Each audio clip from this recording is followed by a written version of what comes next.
subtitles. Chapter 10. A Wager with the Duke. What a curious sea voyage! The Duke's attempt to warn the captain of the nature of this one particular passenger never eventualized. When the Mauretania had finally left behind all sight of America, Jarvis relaxed his severity. "You may enjoy yourself, Excellency," he said as he put away the revolver. "but I would like to speak to you alone, as the representative of the Princess on a most important mission. I am compelled to look after her interests in a definite manner." He faced the girl meaningly. "Will you excuse us for a moment's interchange of pleasantries?" She nodded and retired to her bedroom with Nita. "What do you want, you scoundrel? I know that you are an impostor, a make-believe, and worse." "Take it easy, Duke. I'm really not too enthusiastic over you. But this Colt revolver is not a make-believe. I am only going to bother your aristocratic memory with this one little idea, that if there is any reporting to the captain or ship's officers to interfere with my services as Ghost Breaker for the Royal House of Aragon, there is going to be a nice band concert in the public square of your native town, and the special number on the program will be the Dead March from Saul, with pretty black crape on the ducal doorknob.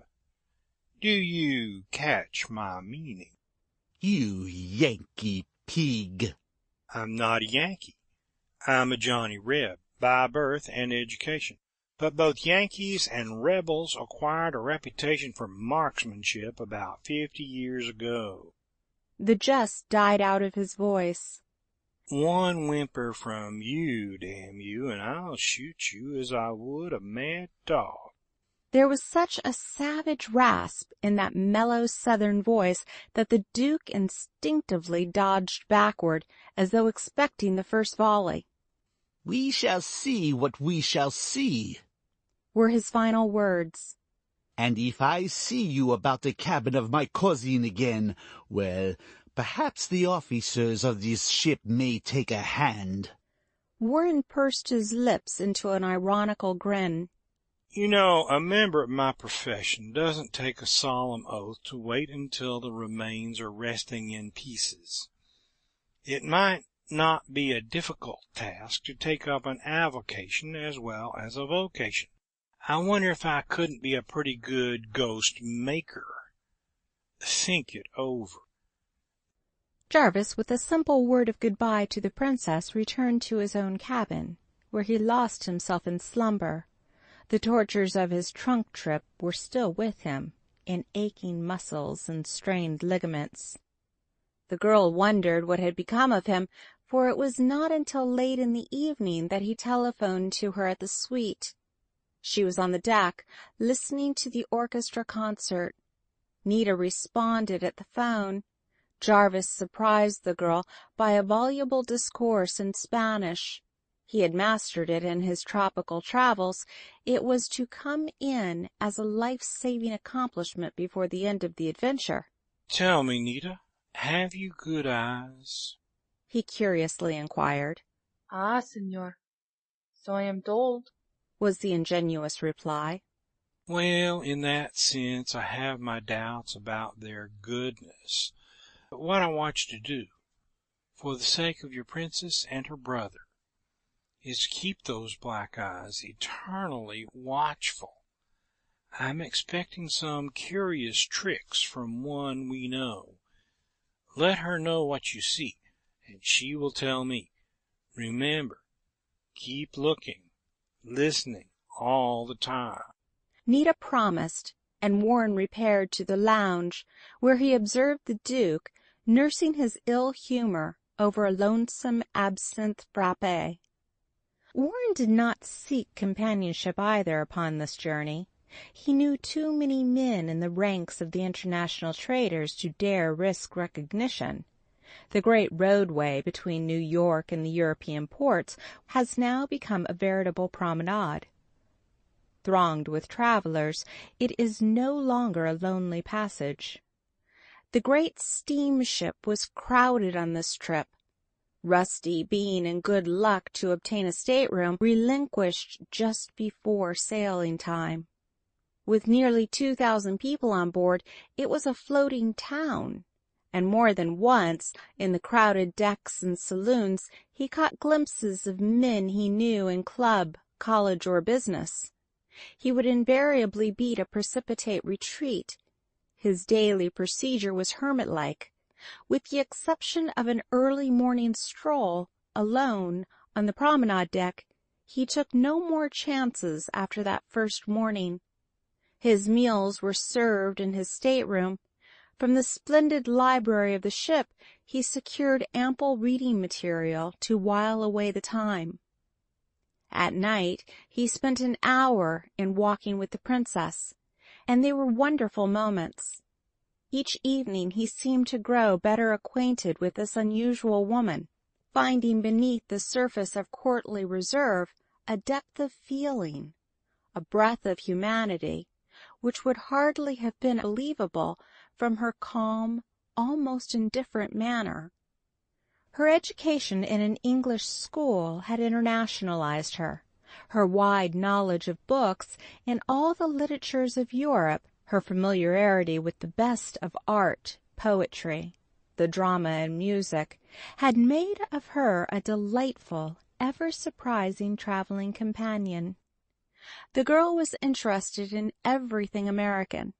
She piled him with questions about the city, the country, the customs. Her brief stay in New York had been all too limited. Her curiosity was only whetted by the brief survey of externals, which is all that a stranger may get without the guidance of an initiate. To her, America represented a great new universe, teeming with vitality. Compared with the medievalism of her own country, the modernity of the States was a wonderful poetic drama of ideals, accomplishment, and goals worth while. "What do you think of titles, Mr. Jarvis?"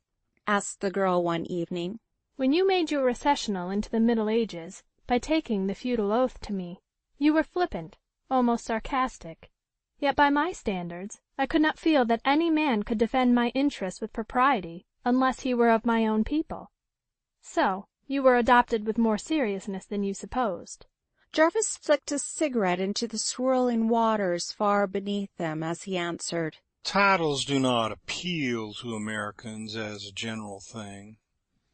To the simpler folk they represent the yoke of the ancient line whose mane was cropped in 1776.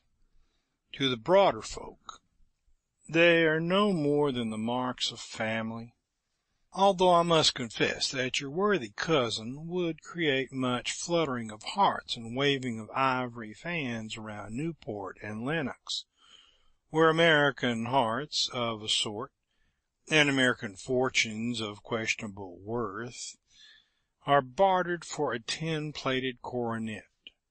But that's the revenge of the great god of misfits." He turned toward her, resting his hand upon the rail. "You are no different physically, mentally, and socially from many of the Southern, Northern, and Western girls I have met in my own country. You are dependent upon the fashions to bring your charms to the utmost effectiveness." The princess blushed in the dark. "But, differing from many of them, you do succeed," he added. "You are just as human as the fine girls I have met back home.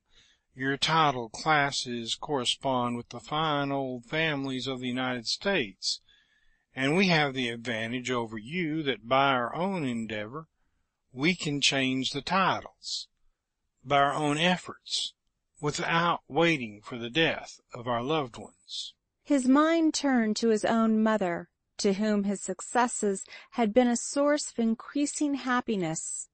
"I was only a little knight back home in Kentucky, when I was a tiny chap.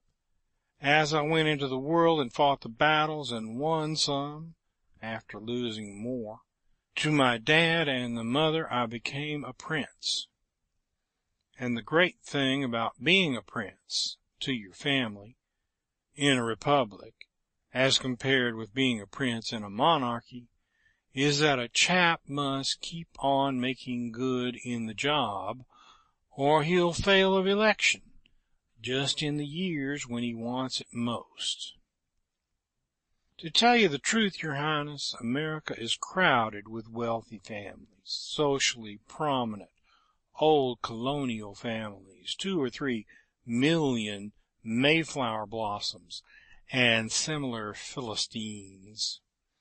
There are hundreds of clever people who make good annual incomes in our country with their ingenuity in connecting the Joneses and the Browns and the Smiths with Richard the Lionheart and Bill the Conqueror by marriage.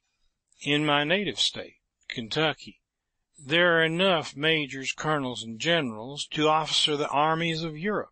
And as for judges, there are enough badges, fraternity pins, cockades, and association medals to keep second-hand jewelers busy for their lifetimes. My countrymen are the most passionate collectors of heraldic certificates and genealogical maps in the world. The instinct for decoration is prevalent. The more obscure the family, the more plentiful the framed diplomas of aristocratic origin on the walls. The princess was unable to follow the cynicism of the speech, but a growing admiration for Jarvis's analytical powers led her to put confidence in his opinions. And what harm does it do? He concluded. They are titles of universal brotherhood, and peace breeds more American colonels and majors than an international Armageddon, and it is all in the game. And then you do not have such a disgust for titles and marks of good family after all. She was almost eager in her inquisition of the vassal. Your Serene Highness has no cause for worry, although you will doubtless never need care for any American opinion. And Warren studied her face as the fine silhouette was illuminated by the nearby deck light. For in my country a princess is recognized whether she wear ermine robes or a calico shirtwaist and a ragged skirt. You see, a republic is at least well illuminated. We're not afraid of the light. However, I imagine that your title will be changed before another year, and in that case you will have no cause for curiosity. The girl's eyes burned as she questioned him. What do you mean, Mr. Jarvis? For a vassal you are decidedly presumptuous. You need not come to court again until you are summoned. Good night. And then she turned, as Jarvis maintained a discreet silence, walking rapidly toward the promenade door of her suite. He bade her good night without response. Jarvis remembered an old verse of the greatest balladist of the century. For Julia O'Grady and the Colonel's lady were both the same under the skin, and I learned about women from her. Maria Theresa was not in a mood to see Jarvis for 2 more days. Instead of trying to win her forgiveness for a wrong he had not committed, he stuck the closer to his stateroom, where, with the solicitous attention of Rusty, he lived a drone-like and peaceful existence, poring over books. They were not fiction or philosophy. The Kentuckian's interest was in Baedeker and other books on Spain. With the same application which had carried him over the thin ice of college examinations, he had grasped a valuable understanding of the customs and peculiarities of Spain. He gave especial attention to the railroad maps, for Warren was not trusting too implicitly to the permanent humility of the Duke. That worthy was passing a most disagreeable voyage. He was naturally of an irascible, dictatorial temperament, accustomed to flattery and adulation. On his return trip to the continent, the ship's list comprised Americans for the most part. They were in little humor to cajole the swarthy, sarcastic, and unsociable Spaniard. Their minds were too full of the pleasures of the months to come, of plans and frolics in contemplation, to sacrifice their time to this dour personage. The Duke endeavored to mellow his own discomfiture at Maria Theresa's coldness with numerous visits to the grill. The result was a morning grouch, an afternoon headache, and a twilight bitterness that kept him permanently aloof from all companionship. On 2 occasions he had observed Warren in earnest and apparently friendly conversation with the captain and the first officer. He was not aware that it was intended for his own benefit, and that nothing more intimate than the weather was under discussion.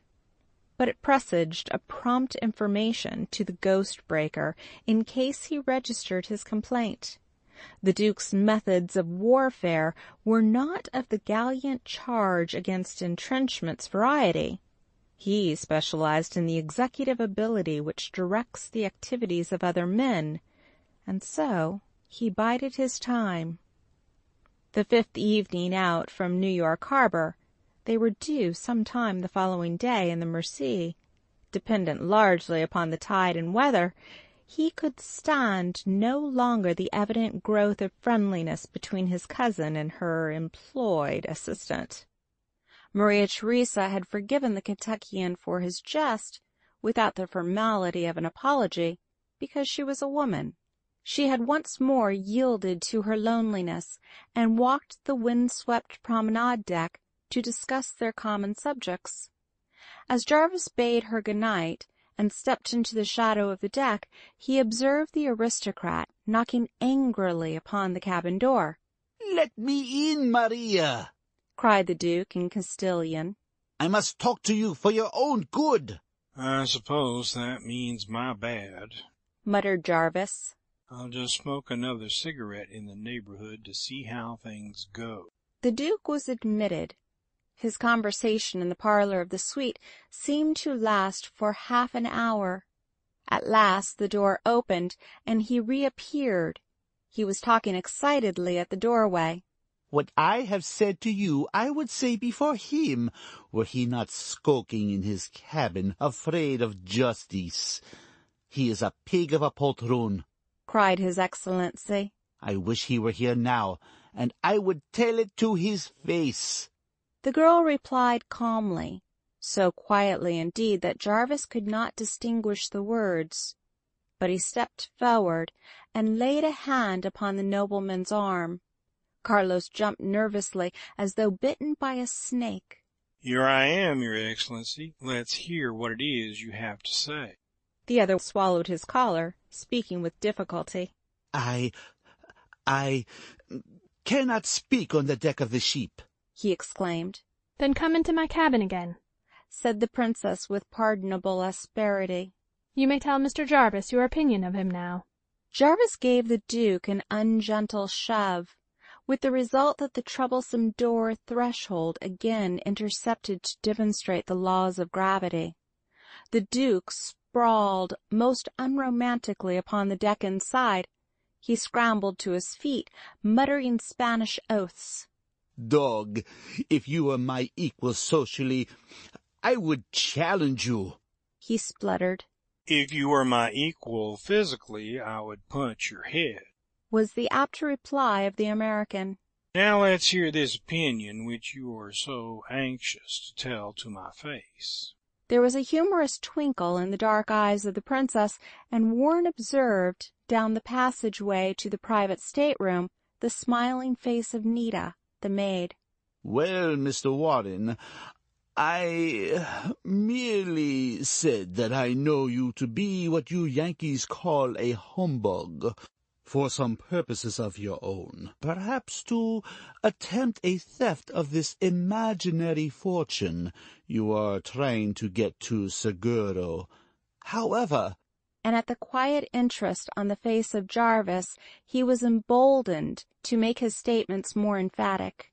I have my doubts about your honesty in the whole matter. And that means what, Your Excellency? I don't believe you even intend to risk the chances in Spain. You have duped my cousin, a helpless, innocent girl, ignorant of the sharp ways of American adventurers. You have secured a free passage on the ship and doubtless an advance payment to engage you. I would wager anything that you will never see Spain in this case. Jarvis smiled ingratiatingly. You are a clever student of character. Such men make good gamblers.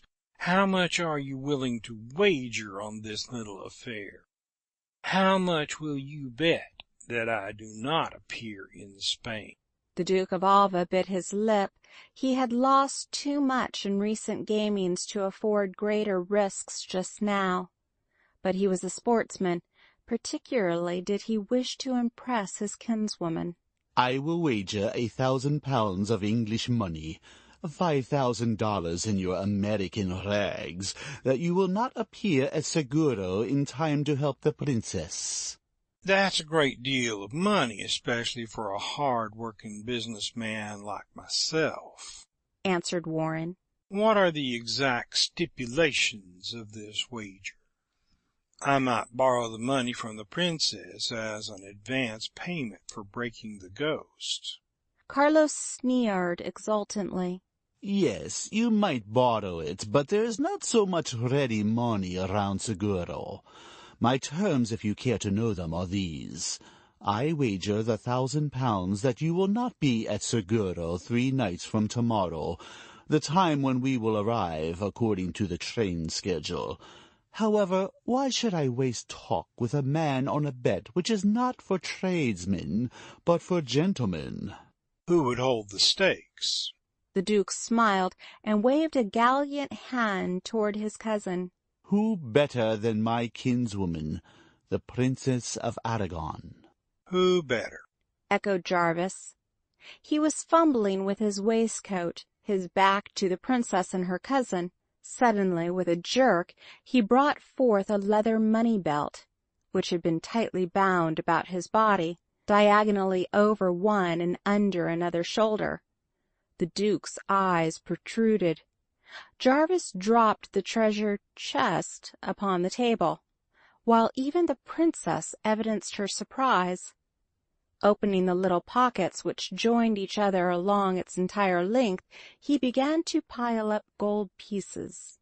I believe I have the amount handy, Your Excellency, he remarked amiably. May I trouble you to invite you to produce the money for your own side of the bet?